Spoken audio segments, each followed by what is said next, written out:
Settle in. Let the hum of your modern world begin to fade, the sterile blue light of your screen dissolving into the soft, flickering orange of a distant fire. There is no electricity here, no antiseptic gleam of a clinic, no reassuring beep of a machine that measures life. There is only the damp chill of the evening air and the weight of a thick woolen blanket. We are going back to a time when the line between a healer and a torturer was not just thin, but often entirely imaginary. Tonight, we will drift quietly through the world of remedies born from sheer desperation and cures that were, in truth, just elegant, slow-acting poisons.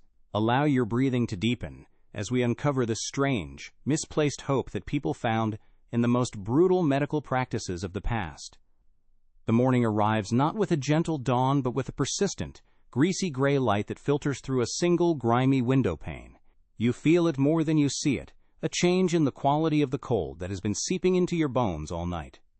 The air you breathe is thick, heavy with the smell of damp earth, wet wool, and the faint, ever-present aroma of human waste and coal smoke from 1,000 chimneys. You can hear the city beginning to stir, not with the roar of engines, but with the clatter of wooden cartwheels on cobblestone, the distant, rhythmic clang of a blacksmith's hammer, and the low, mournful tolling of a church bell, a sound that seems to coat the entire world in a layer of solemnity. There is no alarm clock, only the slow, creeping realization that another day of survival has begun. You pull the rough blanket tighter around your shoulders, the scratchy fibers a familiar, if uncomfortable, comfort. A deep, hacking cough echoes from the room next door, a sound as common as birdsong. It's a wet, rattling sound that speaks of lungs that have breathed this damp, smoky air for a lifetime. Down below, in the narrow street, a pig squeals, a sharp, piercing cry that is quickly silenced. You don't need to look to know what happened. Fresh meat is a luxury, and the morning's business is already underway. The floorboards are cold and uneven beneath your bare feet as you rise. The world outside waiting, with its endless list of labors and its casual, everyday dangers that no one bothers to name anymore. By midday, the sun, a pale, watery disk in the sky, has done little to burn off the chill. You find yourself in the market square, a chaotic symphony of human activity. The air here is a potent cocktail of smells. The earthy scent of potatoes and turnips piled high in wicker baskets, the sweet, cloying odor of rotting fruit that has sat out for too long, the sharp, metallic tang of a butcher's stall where carcasses hang naked and pale, and over it all, the thick, unwashed scent of the crowd itself. Its oppressive bodies, a sea of damp wool and worn leather, everyone jostling for space, their voices a constant, humming drone of gossip, haggling, and complaints. This is the central nervous system of the city, where news, rumors, and diseases are all exchanged with equal fervor. Here, amidst the sellers of questionable pies and second-hand shoes, you see him, the tooth puller. He stands on a small wooden crate, his stage a patch of muddy ground. He is part showman, part butcher, his tools laid out on a dirty cloth, wicked-looking pliers and hooks that glint dully in the weak light. A small, miserable-looking boy next to him bangs a drum to attract a crowd. The tooth puller bellows about the agony of the toothworm, a mythical creature he promises to vanquish. His performance is a form of public theater, a predecessor to the modern infomercial, but with a much higher risk of infection and screaming. A man with a swollen jaw is coaxed from the crowd, and you watch, morbidly fascinated, as the grim public spectacle of pre-modern dentistry begins. As the afternoon light begins to fail, casting long, distorted shadows down the alleyways, you retreat into the relative warmth of a tavern. The air inside is nearly unbreathable, a hot, humid fog of stale beer, sweat, and pipe smoke that stings your eyes. The low, beamed ceiling seems to press down on you, and the room is packed with people seeking refuge from the cold. The floor is slick with spilled drinks and something you'd rather not identify. Conversations are a low, conspiratorial murmur, punctuated by sudden bursts of loud, drunken laughter. This is where you learn the truth of the city, the stories that aren't announced by the town crier. You hear of the fever that has taken 3 people in the next street over, and of a new poultice made of goose dung and nettles that is said to work wonders. You sit at a rough-hewn wooden table, nursing a mug of lukewarm, bitter ale. The flickering light from the tallow candles makes the faces around you seem like grotesque masks, all hollows and strange angles.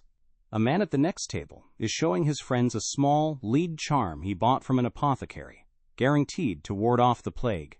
It looks like a cheap toy, but he holds it as if it were the most precious treasure, his eyes filled with a desperate, fragile hope. It's a powerful reminder that, in a world with so few answers, people will cling to any promise, no matter how absurd. If this slow, quiet journey into the past is bringing a strange sense of peace to your modern mind, feel free to leave a like. But only if you truly mean it. Night has fallen completely now, a thick, impenetrable blanket of black, broken only by the occasional torch or a sliver of moonlight. The streets are empty and dangerous, home to shadows and things best left undisturbed. You are inside now, in a small, cramped room lit by a single, sputtering candle. The silence is profound, broken only by the whisper of the wind against the walls, and the shallow, ragged breathing of someone lying on a simple straw mattress in the corner. The air is heavy with the scent of sickness, a sweet, decaying smell that clings to the back of your throat. A woman, her face etched with worry, is carefully grinding herbs in a stone bowl. She is preparing a remedy, a recipe passed down through generations, full of whispered secrets and ingredients that sound more like a witch's curse than a cure. A little bit of mercury for the sores, a touch of belladonna to quiet the humors, perhaps a boiled frog for good measure. She works with a quiet, focused intensity, her faith in this concoction absolute. This is the reality of medicine for most people. A desperate gamble in the dark, a folk magic practiced at the bedside. The line between poison and panacea is a matter of dosage, a detail often left to chance. As you watch the shadows dance on the wall, perhaps you can leave a comment with the exact moment your own consciousness finally drifted away into the quiet darkness of sleep. The new day does not dawn, it seeps into existence, a slow dilution of the blackness into a bruised, indifferent purple. Long before any hint of sun, you are awake. You are not in a room, but in a hole, a narrow seam of coal deep within the earth's gut. The air you breathe is not air at all, but a gritty, damp substance, thick with the taste of rock and stale sweat and the metallic tang of your own fear. It is cold here, a deep, penetrating cold that the friction of your labor will never truly banish. The only light is the weak, flickering flame of a tallow lamp attached to your cap, a tiny, brave star in an infinite, suffocating darkness, casting, dancing, monstrous shadows on the walls of your own tomb. The silence is absolute, broken only by the rhythmic drip of water somewhere in the blackness and the sound of your own heart, a frantic drum against your ribs. Your work begins. It is a simple, brutal rhythm that will consume the next 14 hours of your life. You swing the pickaxe. The muscles in your back and shoulders scream in protest as the iron head bites into the coalface with a dull, percussive thunk. You feel the shock of the impact travel up your arms, a familiar, painful tremor. You swing again. Thunk. And again. Thunk. This is your world now. The weight of the tool, the strain in your body, the small shower of sharp black fragments that falls with every blow. You breathe in the dust, a fine powder that coats your tongue and settles deep in your lungs, a permanent resident that you will carry with you until your last, rattling breath. It is a down payment on a death that has already been decided for you, a slow-motion burial that begins on your first day. Beside you, an older man named Silas coughs, a sound that is less a cough and more a wet, tearing explosion from deep within his chest. It echoes horribly in the confined space. He spits a thick black substance onto the floor, a grim offering to the darkness. He doesn't even seem to notice. For him, this is as natural as breathing. You watch his lamp flicker, illuminating a face that is a mask of coal dust, only the whites of his eyes visible, looking ancient and weary. He is perhaps 40 years old, but he looks 70. He is a ghost of your future, a living portrait of what this relentless rhythm, this endless thunk, thunk, thunk of the pickaxe, does to a man. He offers you a piece of hard, dry bread from a small pouch, and you both chew in the darkness, the grit of the coal mixing with your meager meal. The day wears on, a stretch of time measured not in hours, but in the number of carts you fill, in the growing ache that settles permanently between your shoulder blades. There is no sky to watch, no change in the light to mark the passage of time. There is only the work. The swinging of the pickaxe, the scraping of the shovel, the creak of the wooden cartwheels as a young boy, no older than 10, hauls it away into the deeper blackness of the tunnels.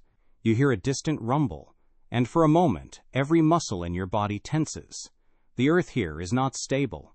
It groans and shifts like a sleeping giant, and you are merely a flea on its back. The greatest fear is not the slow death of the lungs, but the sudden, violent death of a collapse, a final absolute darkness from which there is no return.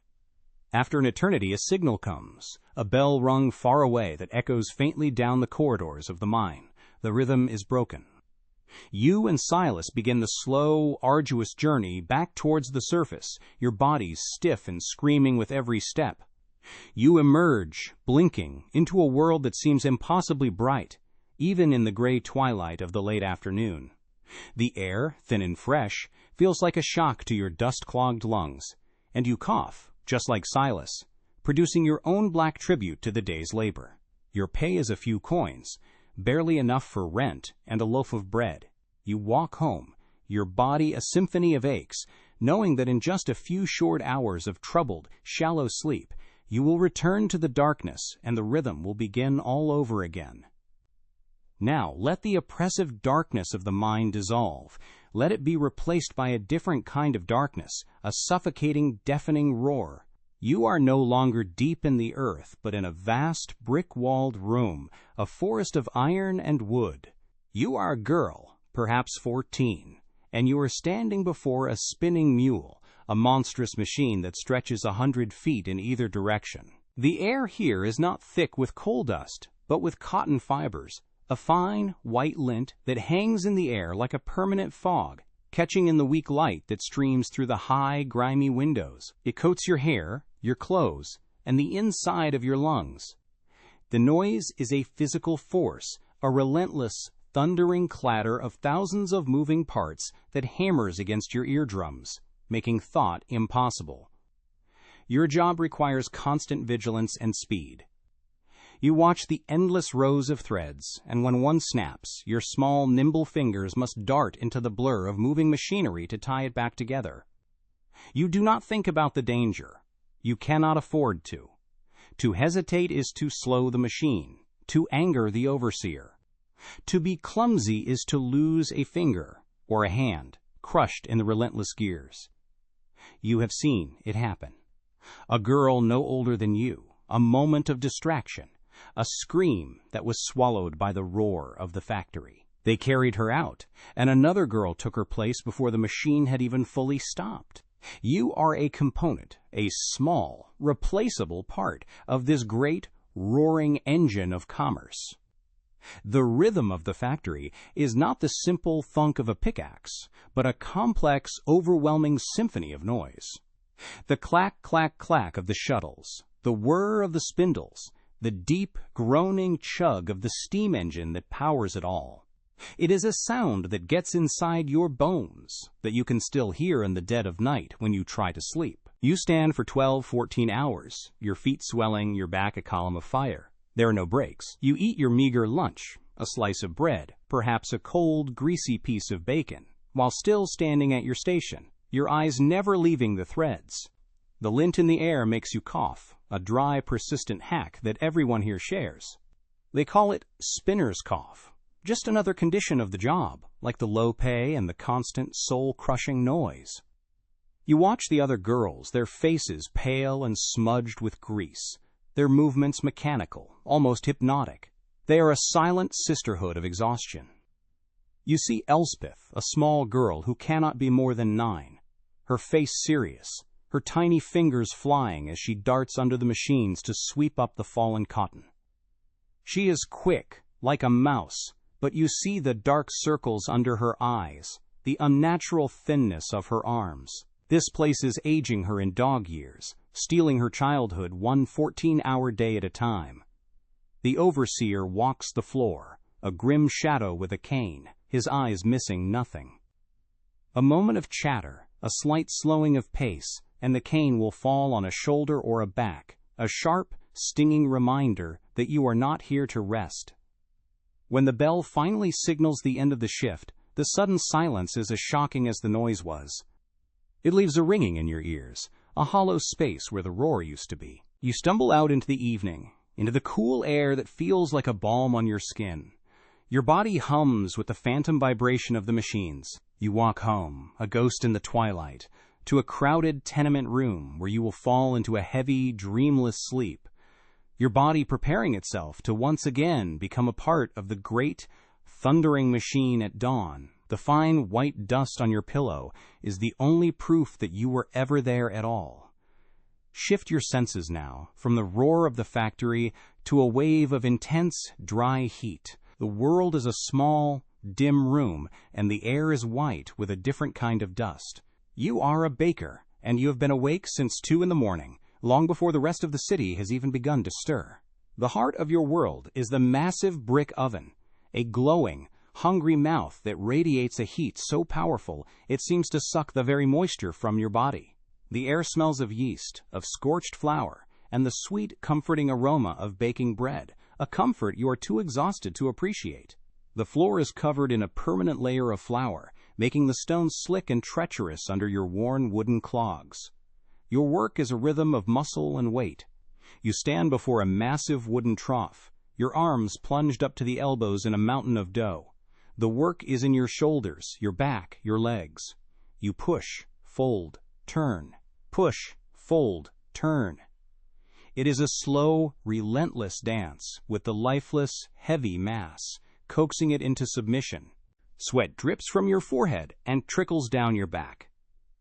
Sometimes it drips into the dough itself, a small, salty, and entirely unacknowledged secret ingredient in every loaf. You are a human machine, powered by bread and weak ale, turning flour and water into the city's daily sustenance. The repetition is grueling, your muscles burning with a familiar deep-seated fire. An older baker, Thomas, works beside you, his movements economical, honed by decades of this same dance. His arms are like knotted oak, but his back is permanently bent into a question mark, a testament to a lifetime spent leaning over this trough. He wheezes as he works, a dry, dusty sound. He calls it the baker's asthma, a constant companion born from breathing in the flour that hangs in the air like a ghost. He tells you stories of burns, of men who slipped on the slick floor and fell against the glowing oven door, their skin searing instantly to the hot iron. It is a casual, matter-of-fact warning. The oven gives life in the form of bread, but it is always waiting to take something in return. Your meal is a hurried affair, a broken loaf that was not fit to sell, its crust hard, its inside doughy. You dip it in a mug of ale to soften it, leaning against the warm bricks of the oven, the only rest you will get for hours.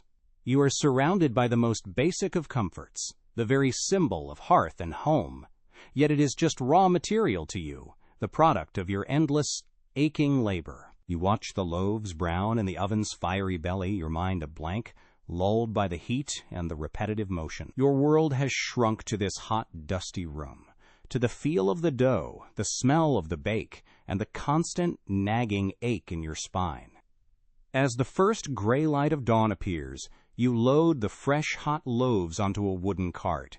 The smell wafts out into the waking street, a scent that promises comfort and nourishment to 1,000 people who will never know the sweat and pain that went into its creation.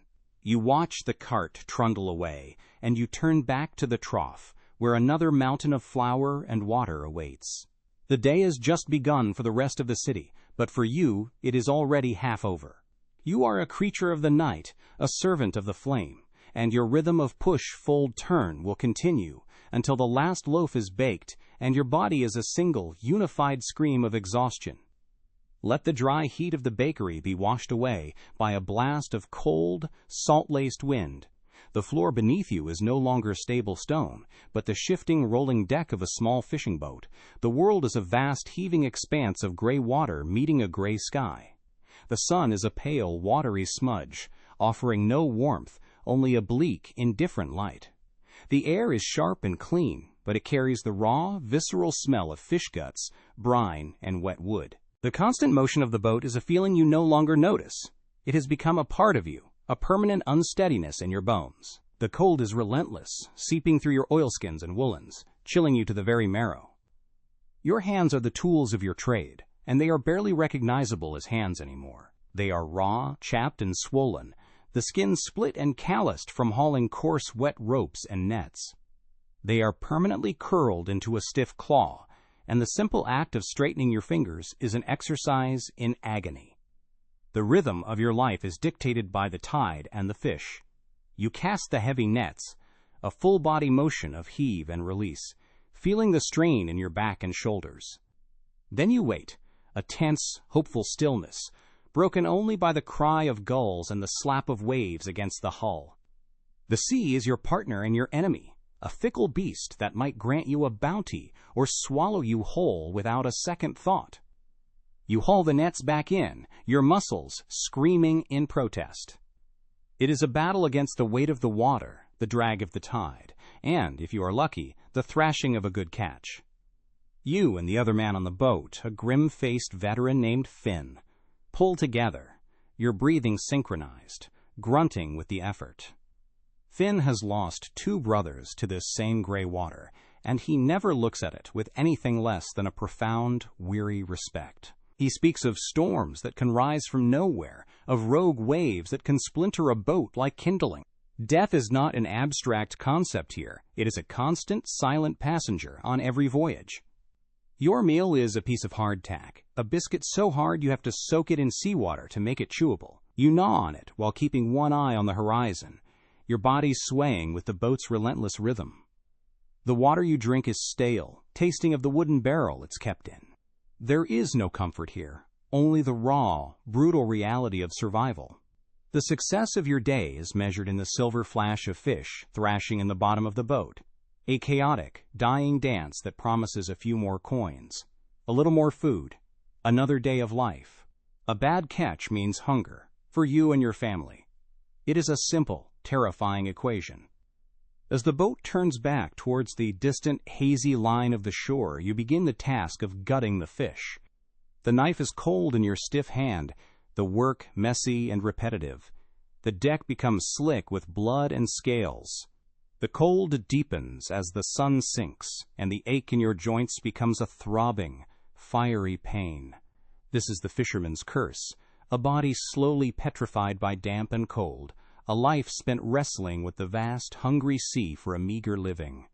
You will reach the shore, sell your catch, and fall into an exhausted sleep, the phantom motion of the waves still rocking you, even on dry land. Now, leave the wide, open sea and shrink your world down to the tightest, most claustrophobic space imaginable. You are inside a chimney. You are not a man, but a boy, small for your 7 years, which is precisely why you were chosen for this work. It is utterly black, a vertical tunnel of soot and brick. The air is thick, unbreathable, tasting of ash and old smoke. You cannot stand, you can barely crouch. Your only method of movement is to brace your raw knees and elbows against the rough brickwork and inch your way upwards into the suffocating darkness. The silence is absolute, amplifying the sound of your own panicked breathing and the frantic scraping of your brush against the caked-on creosote. Your job is to clean. You are a human brush, wriggling your way up a flue that is often no wider than your own small shoulders. The soot rains down on you, filling your eyes, your nose, your mouth. You cough, and the sound is small and dead in the confined space. You have a small, coarse brush, and you scrape at the walls, dislodging the thick, tarry buildup. The fear is a living thing, a cold knot in your stomach. The fear of getting stuck, your hips or shoulders wedged in a narrow section. The fear of the chimney catching fire from a stray ember below. The fear of losing your grip and sliding all the way back down to the bottom, a fall that could break your bones. Your master is a voice, a distant shout from the world of light and air below, urging you to climb faster, to scrape harder. He is the one who bought you, the one who feeds you just enough to keep you small and able to fit into these tight spaces. You think of the light, the small square of gray sky at the very top of the chimney. It is your goal, your only hope. It is the promise of a single clean breath. You push upwards, your skin abrading against the brick, leaving trails of blood to mix with the soot. Every inch is a victory against the suffocating, crushing darkness. There are no real breaks. Sometimes, a kind-hearted cook might leave a crust of bread for you on the hearth when you emerge, a ghost child, black from head to toe, blinking in the sudden light. You eat it on the rooftops, looking out over a city of chimneys, each one a potential tomb, each one a testament to your miserable, dangerous existence. You see other boys like you, other small, soot-stained figures, popping their heads out of the chimney pots like strange, dark flowers. You share no words, only a silent, knowing glance. You all carry the same cough, the same raw skin, the same old man weariness in your young eyes. At the end of the day, you are not even allowed to wash properly. The soot, your master says, helps to protect your skin from scrapes. It is a lie you are too tired to question. You sleep on a pile of sacks in a cold cellar, your dreams filled with falling and tight, dark spaces. The soot is so deeply ingrained in your skin that it will never come out. It is a part of you now. You are becoming the chimney, a creature of soot and shadow, and you know, with a child's simple, brutal clarity, that you will not live to be a man. Your life will be short, and it will be spent in the dark. Let us pull back from that narrow flue, back into the noise and mud of the city streets. The perspective shifts. You are now a carter, the master of a tired, sway-backed horse and a heavy, two-wheeled cart. Your world is a slow, jolting journey through the city's arteries. The streets are not paved, but are a treacherous landscape of deep, muddy ruts, cobblestones slick with filth, and hidden potholes that can snap an axle. The air is a rich, foul stew of smells. The warm, earthy scent of your horse, the sharp ammonia of manure, the rot of discarded refuse, and the coal smoke that hangs over everything. The sounds are a constant cacophony, the rumble and clatter of your own cart, the shouts of merchants, the cries of children, the barking of dogs. Your rhythm is the plodding, steady pace of your horse, clop, clop, clatter, jolt. You know this route by heart, every treacherous curve, every low-hanging sign. Your job is to move the city's goods, barrels of ale from the brewery, sacks of flour from the mill, crates of fish from the docks. The work is in the lifting. At each stop, you must heave the heavy, awkward cargo on and off the cart. Your back is a constant, dull ache, a landscape of knots and seized muscles. You feel a sharp twinge and worry about a hernia, a rupture that could end your working life in an instant, leaving you to beg on the very streets you once commanded. You have a strange authority on these streets. You are slow, you are wide, and you do not stop for much. You shout at pedestrians to clear the way, your voice hoarse from years of it. Make way for the cart! Your horse is your partner, your confidant, and your greatest asset. You speak to him in a low, gentle murmur, a contrast to the bellows you use for people. You know his every mood, the flick of his ears, the subtle shift in his gait. His health is your livelihood. A lame horse is a disaster, a financial ruin from which it is nearly impossible to recover. You spend more on his feed than you do on your own. Your break is a stop at a roadside tavern, a noisy, smoky place where you down a mug of cheap ale and eat a thick wedge of bread and cheese. It's a moment of stillness in a day of constant motion. You sit on a bench outside, keeping an eye on your cart, listening to the gossip of the other carters. They talk of bad roads, of greedy merchants, of the new guard captain who is cracking down on overloaded carts.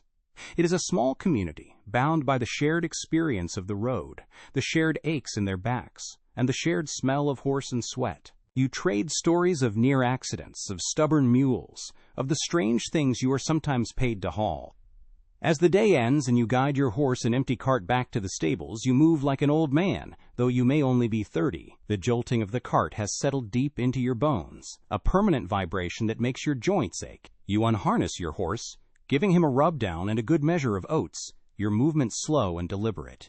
You will go home to a small room, eat a simple stew, and fall asleep to the phantom sound of wheels on cobblestone. And tomorrow you will rise before the sun, harness your horse, and begin the slow, aching, plodding rhythm all over again, another day spent as the sinew and muscle that keeps the city's blood flowing. Let the steady, plodding rhythm of the carter's horse fade, replaced by a new, more chaotic urban symphony. You turn a corner, and the air changes. It grows thick with the sharp scent of sawdust, wet mortar, and the sweat of straining men.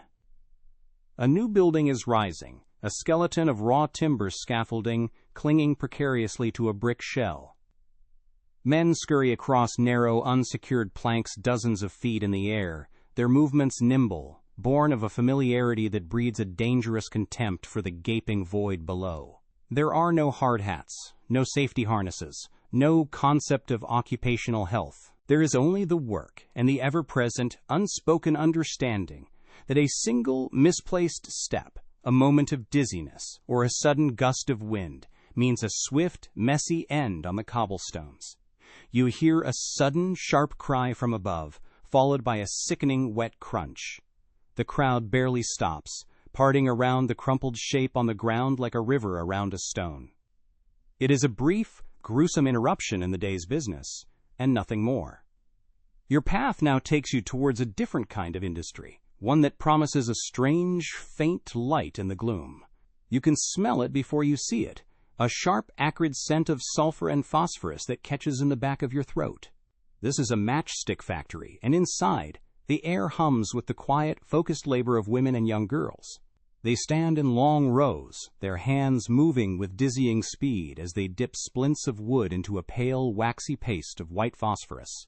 The work is simple, repetitive, and it pays just enough to keep starvation at bay.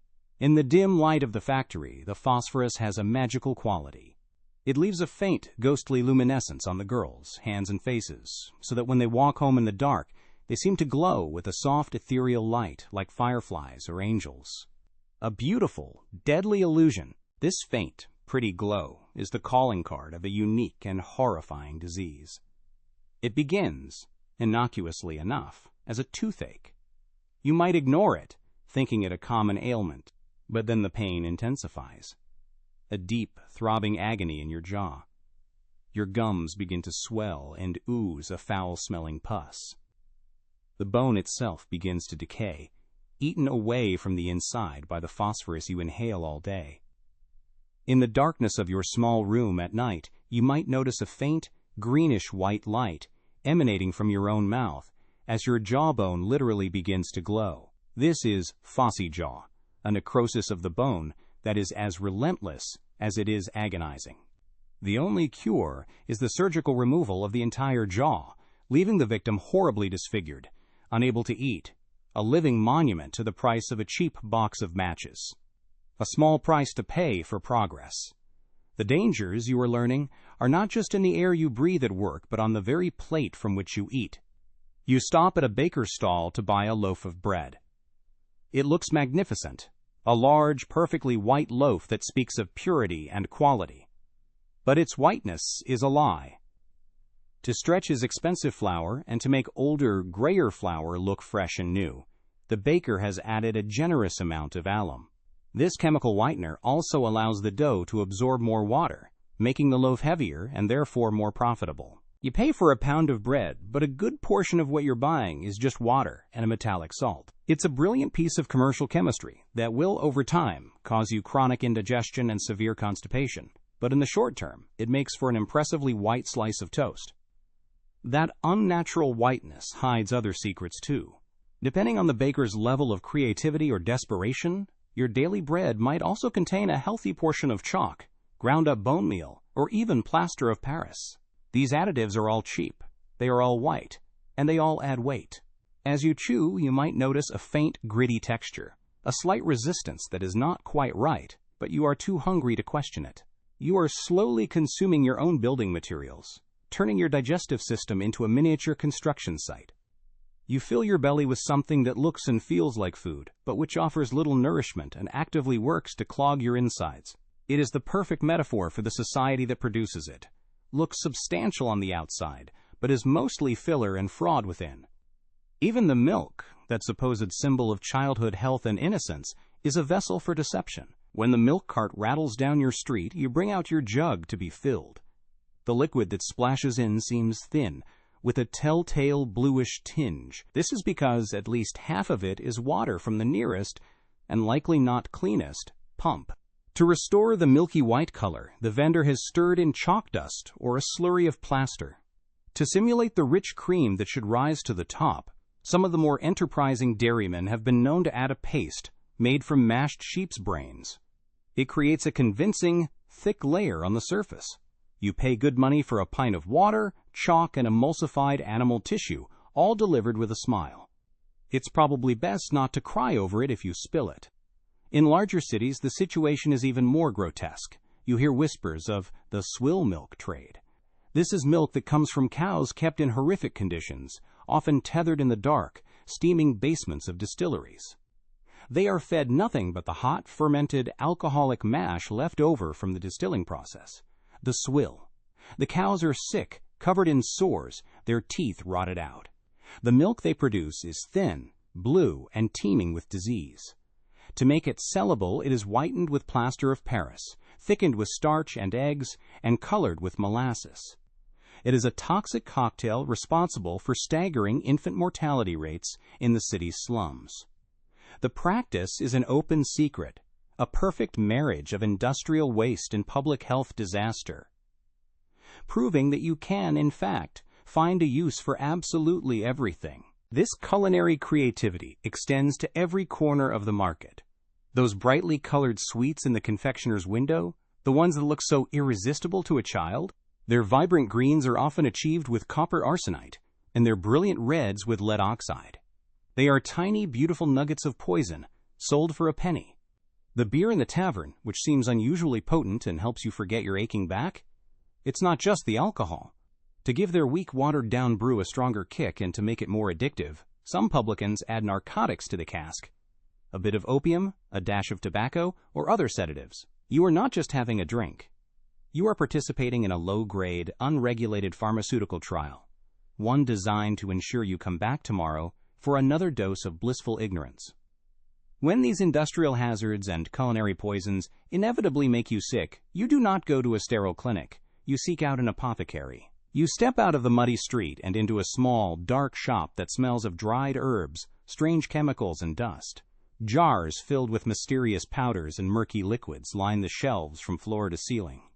This is the domain of the healer, a place where ancient wisdom and profound superstition mix into a potent and often lethal business. Here, hope is a commodity, sold by the ounce. You come with your ailment, your pain, your fear, and the apothecary, with a knowing look, will prepare a remedy just for you, a bespoke concoction of dubious ingredients and absolute confidence. One of the most sought-after remedies is a dark, gritty powder with a faint, musty smell. It is called mummia, and it is, quite literally, powdered Egyptian mummy. The logic, if you can call it that, was that the bitumen and resins used by the ancient Egyptians in the mummification process must contain powerful preservative and healing properties. Therefore, ingesting the preserved flesh of a long-dead pharaoh could extend your own life and cure everything from headaches to the plague. The reality, of course, is that most of the mummia sold in European apothecaries was not sourced from ancient tombs, but was made from the desiccated corpses of executed criminals or bodies stolen from local graveyards. It was a thriving trade in recycled humanity sold as a miracle cure. Perhaps you fancy a more modern scientific approach. You hear talk of a new wonder element, one that glows with the very essence of life: radium. In the early 20th century, this radioactive element is hailed as a miracle cure for everything. You can buy radium-infused water, radium chocolate bars, radium toothpaste, and even radium suppositories. One of the most famous products is Radithor, a potent solution of radium salts in distilled water. A wealthy industrialist named Eben Byers is prescribed it for an injury and becomes a passionate advocate, drinking several bottles a day. He feels invigorated, full of energy. He recommends it to all his friends. He is a walking, talking advertisement for the power of atomic energy. The advertisement, however, has a terrible, unwritten disclaimer. The radium that made Mr. Byers feel so alive was slowly and systematically destroying him from within. It deposited in his bones, replacing the calcium, and began to emit constant, cell-destroying radiation. His teeth fell out. Then, pieces of his jaw began to come away. His skull developed holes. He was literally disintegrating while still alive, his body glowing in the dark just like the matchstick girls, but from a much more expensive poison. When he finally died an agonizing death, he was so radioactive he had to be buried in a lead-lined coffin. Radithor was, as its marketers promised, a truly powerful and energetic medicine. It just directed all of that energy towards utterly annihilating its user. An elegant poison, indeed. Let the radioactive glow of false hope fade, and the dusty taste of powdered history dissolve on your tongue. When these elaborate poisons and desperate remedies have failed, as they so often do, the illness settles in for a long and intimate visit.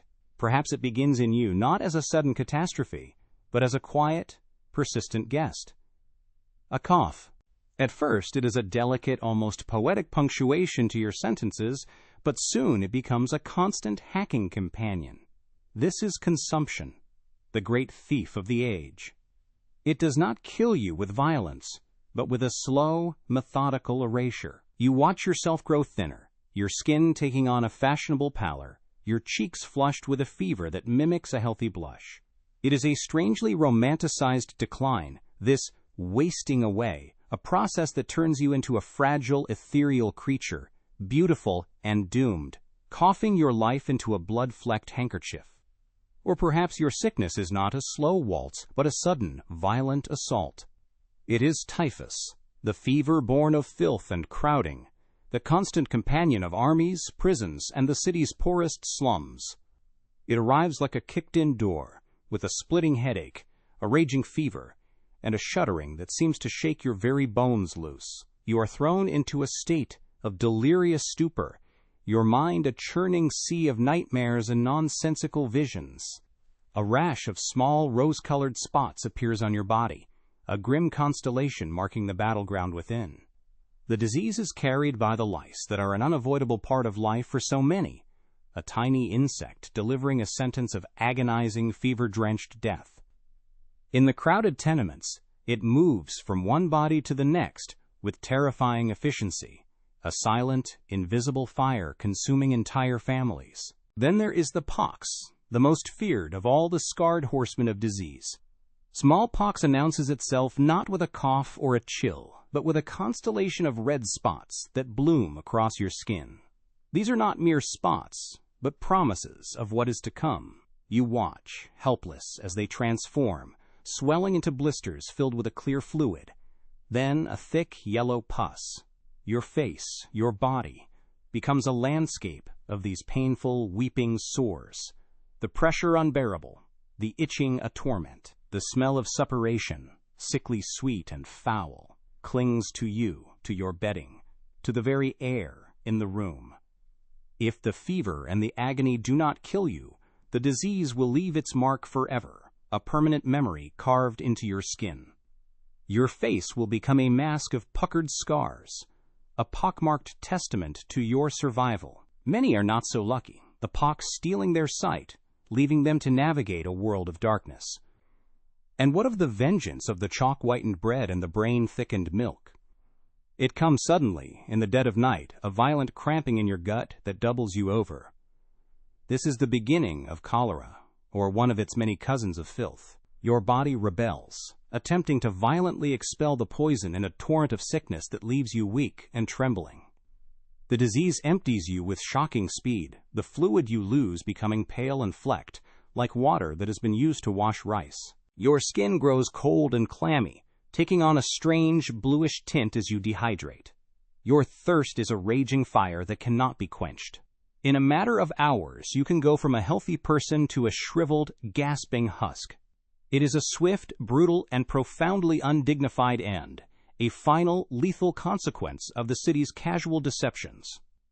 When the home remedies of boiled nettles and goose dung have failed, when the prayers have gone unanswered and the charms have proven to be just useless pieces of lead, there is one final destination. It is not a place you go to in hope of a cure. It is a place you are taken to when you have become too much of a burden, too frightening a spectacle for your family to endure. It is the hospital. Do not picture a quiet, sterile sanctuary. Picture a warehouse for the dying, a human slaughterhouse where the sick are gathered to suffer collectively. It is a place of last resort, a public stage for the final act of life, and you are its newest, most unwilling performer. As you are carried through a pair of heavy wooden doors, you leave the familiar world behind and enter an entirely different realm of existence. The smell hits you first. It is a physical force, a thick, complex bouquet that coats the back of your throat. It is the smell of unwashed bodies, of stale urine, of vomit, of festering wounds, and beneath it all, the cloying, sickly sweetness of decay and impending death. It is the smell of concentrated human misery, an aroma so potent it seems to have soaked into the very stone of the walls. The sound is its constant companion, a low-level, ceaseless chorus of moans, wet, rattling coughs, delirious muttering, and the occasional, sharp cry of pain that cuts through the din before being swallowed by it again. This is the background music of this place, a symphony of suffering that never ends, day or night. You are placed on a narrow cot in a long, dim hall lined with dozens of others just like it. The beds are so close together you could reach out and touch the feverish, sweating skin of your neighbor. There are no private rooms, no curtains for dignity, your sickness, your pain, your eventual death. It is all a public spectacle. You look at the faces around you, a gallery of human misery. A man with the jaundiced, yellow skin of liver failure stares blankly at the ceiling. A woman in the grip of a fever thrashes and whispers to ghosts. A boy, his leg grotesquely swollen and wrapped in stained rags, bites his lip to keep from crying out. You are now part of this collection, another specimen of decay. A woman approaches your cot. She is not a nurse in any modern sense of the word. She is more of a warden, a grim-faced woman whose hands are rough and whose expression is one of permanent, weary indifference. She is not here to soothe your brow or offer a kind word. She is here to enforce order, to change the soiled straw in the mattresses, and to mop the filth from the floor. She handles you with a rough, impersonal efficiency, stripping you of your clothes and putting you in a coarse, scratchy linen shift, the uniform of the sick. Her touch is not gentle. You are no longer a person with a name. You are a body, an object to be managed. Sometime in the mid-morning, the doctor makes his rounds. He is a man in a dark, stained coat, his face a mask of professional detachment. He does not walk. He sweeps through the ward, a flock of young, eager students trailing in his wake like pilot fish. He stops at your bed for a moment, but he does not look at you. He looks at your disease. He may poke a swollen part of your body, listen to your chest with a strange wooden tube, or inspect the color of your tongue. His students crane their necks, scribbling notes, whispering amongst themselves. Your body is a text, a lesson for them to study. The doctor makes a pronouncement, a diagnosis based on the ancient theory of the four humors. Too much black bile, perhaps, or an excess of phlegm. The diagnosis is made, and now the treatment must begin. The cure, you will find, is often more terrifying than the disease itself. The doctor's primary tool is not a gentle medicine, but a direct assault upon your body. He calls for a bloodletting. The nurse arrives with a small, sharp knife called a lancet and a brass bowl.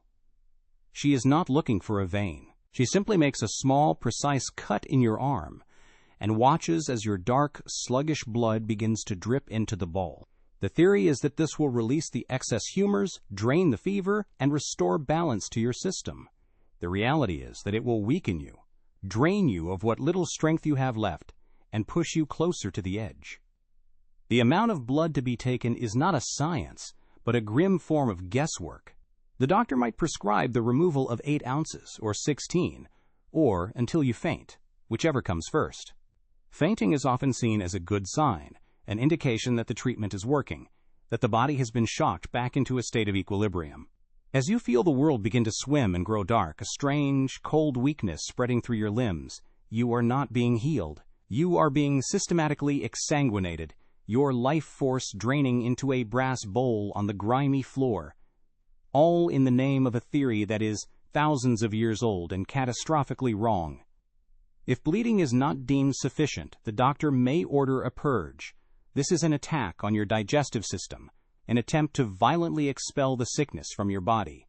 The nurse returns, this time with a cup containing a foul-smelling, bitter concoction.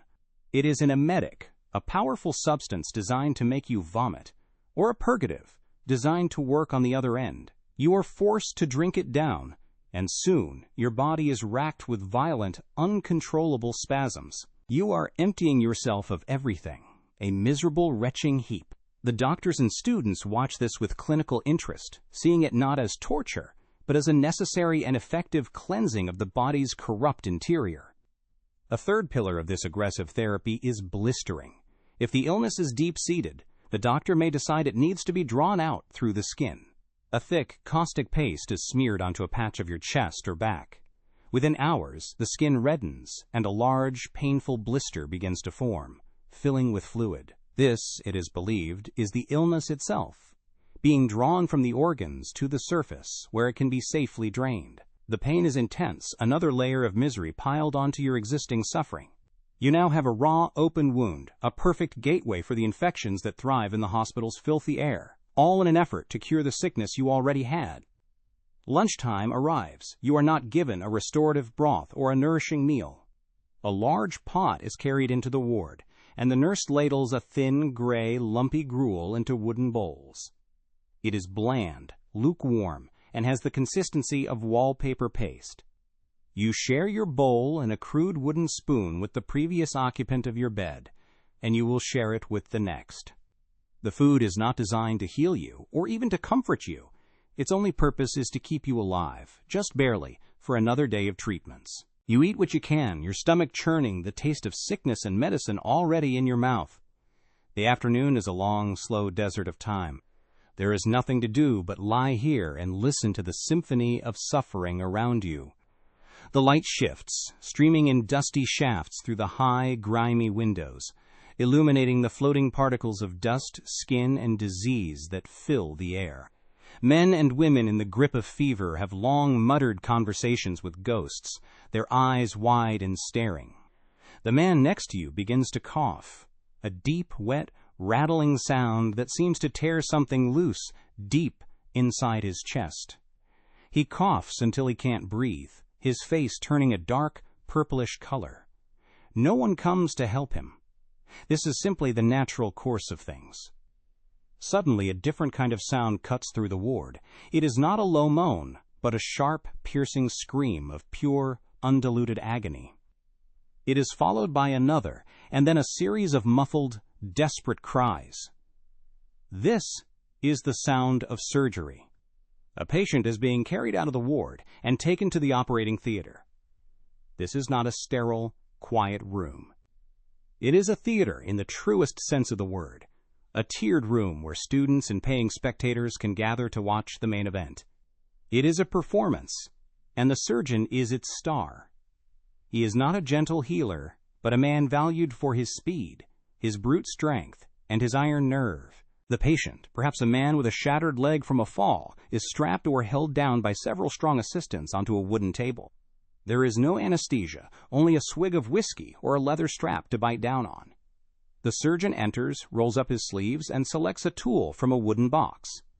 He might wipe the knife on his coat lapel, already stiff with the dried blood of previous operations.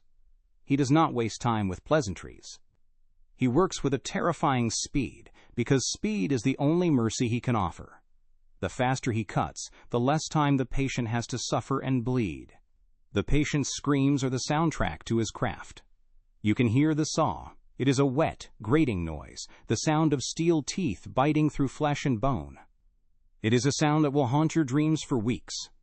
The surgeon works with a focused, grim determination, his face spattered with blood. In less than a minute, the leg is off. The stump is then cauterized with a red-hot iron, the hiss and the sickening smell of burning flesh filling the air. The patient, if he has not already fainted from the pain or died from the shock, is carried back to the ward. He has survived the operation. Now he must survive the almost inevitable infection, the gangrene that will turn his stump black and foul. The odds are not in his favor. As evening approaches, the light in the ward begins to fail. Tallow candles are lit, casting long, dancing shadows that make the suffering faces around you look even more grotesque. The air grows colder. This is the time of day when the fevers often spike, when the delirium deepens. It is also the time when the body's hold on life seems to be at its weakest. You watch the woman in the bed across from you. Her breathing has become shallow, punctuated by a strange, rattling sound in her throat. It is a sound everyone in the ward recognizes. They call it the death rattle. It is the sound of the lungs slowly filling with fluid, the sound of the final, failing struggle for air. She dies quietly, without fuss. Her struggle ceases, and a profound stillness settles over her. For a while, no one does anything. She is simply left there, another piece of furniture in the room. Later, the nurse and an orderly arrive with a wooden handcart. They are not gentle. They wrap the body in its own soiled sheet, lift the stiffening form, and place it on the cart. They wheel her away, the wooden wheels clattering on the stone floor. Her bed is not left empty for long. The straw mattress is flipped over, and a new patient, freshly arrived from the world outside, is placed upon it, beginning the cycle all over again. The cart with the dead woman is not going far. It is wheeled to a small, cold, stone room at the back of the hospital. This is the dead house, the temporary resting place for the day's failures. Here, the bodies lie on stone slabs or on the floor, covered by their simple sheets, waiting. They are waiting for their families to claim them, or, if they are unclaimed, they are waiting for the cart that will take them to the potter's field. Some may be waiting for something else. The surgeon's students who might come in the night to procure a fresh corpse for their anatomy lessons, a final, unasked-for contribution to medical science. Your night in the hospital is a journey into a special kind of hell. Sleep is impossible. The darkness is filled with sounds, the coughing, the weeping, the mad ramblings of the delirious, the final, gurgling breaths of the dying. Every shadow seems to hold a new terror. You lie awake, your body aching, your mind racing, listening to the person next to you die. You feel a profound and absolute loneliness, the sense that you have been abandoned at the very edge of the world. The only thing you can do is pray that you will be one of the lucky few who walks out of this place, rather than being wheeled out on the clattering cart. If you do survive, and you are finally discharged, you step out into the daylight feeling like a ghost. The world seems impossibly loud and vibrant. The air, even the foul, coal-choked air of the city, feels shockingly fresh and clean in your lungs. You are weak, you are thinner, and you may carry new scars both on your body and on your mind. You have been to the land of the dead, and, against all odds, you have returned. You have seen firsthand that the line between a healer and a torturer is not just thin. It is a matter of intention. And in the desperate, brutal calculus of pre-modern medicine, good intentions were enough to justify almost any horror. Your final journey from the hospital might not be on your own 2 feet. It might be on the back of the burial cart, headed for the cemetery. You are laid in a simple pine box, or perhaps just your shroud, and placed alongside others in a long, deep trench. There are no individual headstones here in the common ground, no names to mark your passing. A priest might say a few hurried words as the soil is shoveled over you. Your life, with all its labor and its pain, is now reduced to a layer of earth in an anonymous field. The hospital, in the end, was merely a waiting room, an efficient processing center that takes the city's sick and transforms them, with grim reliability, into the city's dead. But survival is not just a battle fought within your own body. It is a complex negotiation with the invisible world, a landscape of unspoken rules, potent symbols, and deep-seated fears that govern every waking moment. You feel it in the air, a hum of collective anxiety that shapes the city as much as the bricks and mortar. You see a pregnant woman spit 3 times after a black cat crosses her path, her gesture quick and automatic. You watch a merchant hastily rearrange his display after an old woman with a cataract, suspected of having the evil eye, lingers too long before his stall. These are not quaint customs. They are critical lines of defense in a world where misfortune is not a random occurrence, but a targeted attack by unseen forces. A child's fever is not a virus. It is a sign that a neighbor holds a grudge. A cow's milk that sours is not a matter of bacteria. It is clear evidence of witchcraft. Every aspect of life is governed by a fragile, intricate web of superstition, a social contract with the supernatural that is far more immediate and terrifying than any law passed by a distant king. You find yourself swept up in a wedding procession, a rare explosion of color and noise in the muted gray of the streets. The bride is not a vision in white, but a sturdy girl in her finest woolen dress, perhaps a deep blue or crimson, her face scrubbed raw, and her hair braided with ribbons and lucky herbs. The crowd showers the couple not with confetti, but with handfuls of grain and nuts, a practical, desperate plea to the gods of fertility. This is not a celebration of romantic love as you might know it. It is a vital public transaction, a joining of families, a promise of heirs to work the land or the trade. The feast that follows in a crowded hall or tavern is a spectacle of rare abundance. A whole pig, roasted on a spit, its skin crackling and dripping fat. Trestle tables groan under the weight of pies, coarse bread, and barrels of ale. You eat and drink with a frantic energy, because this much food in one place is a miracle, a temporary victory against the constant, gnawing hunger that is the baseline of existence. Contrast this with the somber quiet of a wake. You are pressed into a small, stifling room, the air thick with the scent of unwashed bodies, gin, and the faint, sweetish odor of the corpse laid out on the dining table. The body is dressed in a simple linen shroud, its jaw tied shut with a strip of cloth. Coins have been placed on its eyes, not as a myth, but as a very real payment for the ferryman of the underworld. The windows are left open to the cold night air, a crucial detail to ensure the soul has a clear path to depart and does not become trapped in the house. Mirrors are covered with dark cloth for fear that the soul, catching its own reflection, might be snatched back into the world of the living as a ghost. Neighbors and family sit a long, silent vigil through the night, their presence a guard against both evil spirits and the very real possibility that the deceased might not be truly dead, a terror that haunts everyone in an age before a doctor's pronouncement was anything more than an educated guess. The funeral procession is a slow, public performance of grief. The plain pine coffin, carried on the shoulders of friends, moves through the streets, a quiet river of sorrow flowing through the city's noisy chaos. At the head of the procession walks a strange, solitary figure. He is the Sin Eater, a village outcast whose grim profession is to ritually consume the sins of the dead. As the coffin is set down at the threshold of the home, a piece of bread and a bowl of ale are passed over it to the Sin Eater. He eats the bread and drinks the ale, and in doing so, he is believed to be taking all the moral failings of the deceased into his own soul, thus guaranteeing the dead a peaceful journey to the afterlife. He is paid a pittance for this service, this act of spiritual cannibalism, and is then shunned, for he is a walking vessel of other people's damnation. It is a terrifying and necessary transaction, ensuring the dead do not return to haunt the living with their unatoned sins. This oppressive solemnity is shattered by the raw, chaotic energy of a public fair. For a few days, the normal, grinding rhythm of life is suspended, replaced by a kind of sanctioned madness. The town square is transformed into a maelstrom of noise, smell, and color.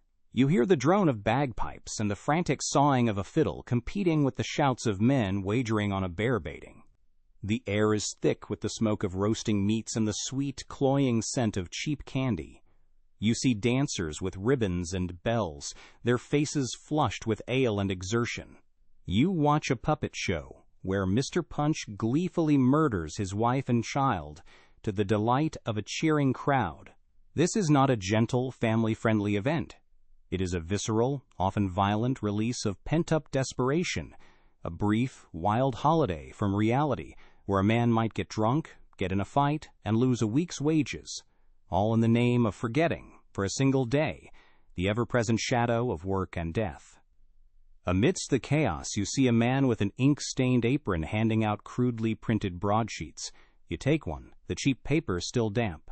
A pamphlet from 1842 warns of a terror far more modern and tangible than witchcraft. It speaks of the resurrection men, the body snatchers who plague the city's graveyards. It tells lurid tales of fresh graves being plundered in the dead of night, the corpses sold to the anatomy schools where surgeons pay handsomely for fresh specimens to dissect.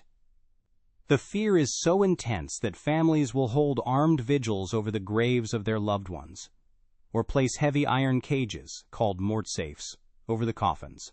The pamphlet also whispers of a darker evolution of this trade, the burkers, men who have decided that waiting for people to die is simply too inefficient.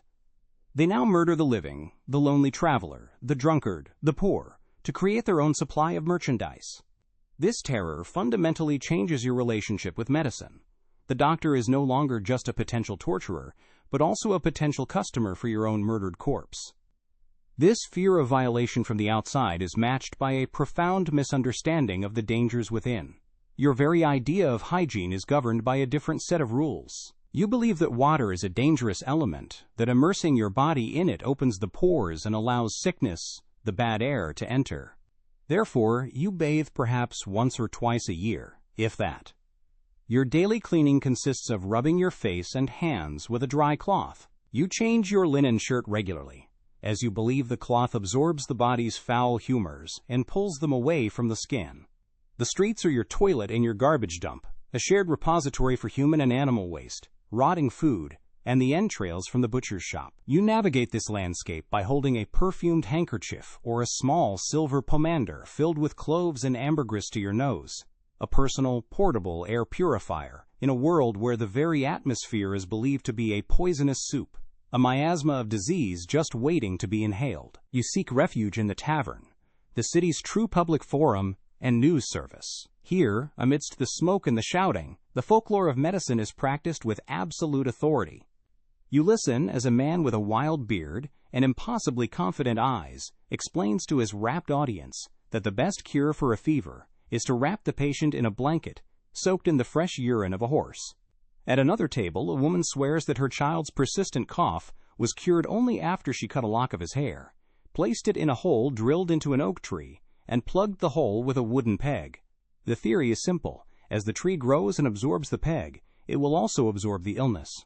These are not the whispers of the ignorant. This is the shared, crowd-sourced medical knowledge of your time, a rich and complex tapestry of sympathetic magic, herbalism, and pure, desperate invention, passed down through generations with more faith and conviction than any doctor's Latin prescription. The consequence of real, visible sickness is not just physical suffering, but a form of social death that can precede the physical one by years. If you survive the pox, you are left with a face that is a roadmap of your ordeal, a mask of puckered scars that instantly marks you. People flinch when they see you. Children stare. Potential employers turn you away, and you may find it difficult to marry. Your face is a public announcement of your history with a dreaded disease, and people treat you as if you might still be contagious, or at the very least, unlucky. Sickness is seen as a moral failing, a judgment from God for some hidden sin. A persistent illness can strip you of your community, your livelihood, and your identity, leaving you isolated in a prison of your own damaged flesh, a pariah in the only world you have ever known. As you return to your small room for the night, you are surrounded by the quiet rituals of this belief system. You see a mother carefully check the windows, not for a draft, but to ensure they are sealed against the night demons that are known to steal the breath of sleeping children. Before you lie down, you might sprinkle a line of salt across the threshold of your door, a simple, powerful barrier that no evil spirit can cross. You do not do these things ironically or out of habit. You do them with the quiet, focused seriousness of a soldier cleaning his rifle before a battle. In your world, the veil between the living and the dead, the natural and the supernatural, is thin and permeable. A sudden chill is not just a drop in temperature. It is a ghost passing through the room. And nightmare is not a trick of the mind. It is a demonic visitation. And your only defense is this fragile armor of taboo and ritual, a desperate, whispered hope against the vast and terrifying darkness. But now, let the oppressive weight of that world begin to lift. Allow the clatter of the burial cart and the rasp of the sin-eater's breath to fade into a profound silence. not the silence of the mine, but the quiet of a new idea taking root in the darkness. For even in the deepest night, a dawn is being prepared. It does not arrive like a thunderclap, but as a slow, grinding shift in the very bedrock of belief. It begins with the whispers of a few strange, stubborn people who dared to ask questions. People who wondered if disease was truly a moral failing, if filth was a necessary condition of life, and if progress had to be paid for with the lungs of children and the jaws of young women. These were the first, brave, and often ridiculed voices of reform. The change first comes to your kitchen, to the very bread on your table. A man named Arthur Hill Hassel, armed with a strange new weapon called a microscope, begins to examine the food sold in the city. He places a slice of that beautifully white bread under his lens and sees not just flour, but the crystalline structures of alum and the dull grains of chalk. He reveals the city's diet for what it is, a slow, systematic poisoning for profit. His findings, published for all to see, cause a scandal. Laws are slowly, painstakingly passed. The first food inspectors, facing the fury of bakers and merchants, begin their work. If you now break a loaf of fresh bread without a second thought, if you pour a glass of milk for a child without fearing it is a cocktail of chalk and sheep's brains, you owe a silent debt to these first, stubborn crusaders who believed that what you eat should not kill you. This new, insistent light then begins to shine into the darkest corners of the workplace. You see it in the factory, where a strange new object appears. A simple iron guard placed over the relentless, hungry gears of a machine. It is a revolutionary concept, the idea that a machine's productivity is not worth the price of a child's hand. In the mines, canaries in cages become a common sight, their fragile lives an early warning system against the invisible, poisonous gases. Laws are fought for, inch by bloody inch, limiting the hours a child can work, mandating that a chimney must be wide enough for a brush to pass through, not a boy. These changes are resisted, called an impediment to progress and an attack on freedom. But the idea has been planted that a worker is not a disposable component, and that a wage should not be a down payment on a slow, agonizing death. The most profound revolution, however, happens in a place you can't even see. It is the discovery of an entire world, a teeming, invisible ecosystem of assassins living on your hands, in your water, on the surgeon's unwashed knife. When men like Louis Pasteur and Joseph Lister suggest that these tiny creatures, these germs, are the true cause of infection and disease, they are met with scorn. The idea that a surgeon should wash his hands and sterilize his instruments is considered an absurdity, a waste of time. But the evidence becomes undeniable. The wards that adopt these new, strange rituals of cleanliness see their death rates plummet. The blood-stiffened coat of the surgeon, once a badge of honor and experience, slowly becomes a symbol of a murderous ignorance. The very air in the hospital, once a toxic miasma, begins to lose its power. And with this new understanding comes the most merciful of all silences. In the operating theater, the screams begin to fade. They are replaced by the sweet, cloying scent of ether, the gentle hiss of chloroform. For the first time in human history, the body can be opened, repaired, and healed without the patient being conscious of the torment. The surgeon is no longer a butcher valued for his speed, but a craftsman, able to work with a slow, deliberate precision. The terror of the knife is finally separated from the hope of the cure. The very nature of pain is transformed, from a necessary part of healing into an enemy to be conquered. This is a change so fundamental, so profound, that it reshapes the human experience of suffering itself. A quiet miracle born of chemistry and compassion. This cascade of changes is more than just a series of scientific discoveries or legislative acts. It is a slow, dawning recognition of the value of a single, ordinary life. The hospital begins its long transformation from a warehouse for the dying into a place of healing. The city begins to see its citizens not as a teeming, expendable mass, but as individuals deserving of clean water, safe food, and a chance at a healthy life. The superstitions that held the world in a grip of fear, the evil eye, the night demons, the humors, do not vanish overnight, but their power begins to wane, replaced by the more tangible and ultimately more hopeful logic of science. The legacy of that brutal past is not just in the horrors we have left behind, but in the empathy we have learned along the way. And so as you lie in your quiet, comfortable room, feel the soft fabric of your sheets, clean and free of lice. Listen to the gentle, almost silent hum of modern life, the refrigerator keeping your food safe, the faint sound of traffic on paved, clean streets. The air you breathe is not thick with coal smoke and the ghosts of disease. The water you drink will not send you into the throes of cholera. These comforts are not accidents of history. They are a fortress, built brick by brick over centuries, on a foundation of unimaginable suffering. Every safety label, every vaccine, every clean glass of water is a monument to those who lived and died in the world we have just visited. Let the quiet safety of your world be a soft blanket, a silent testament to their struggle, and a peaceful hum that allows your mind, finally, to rest.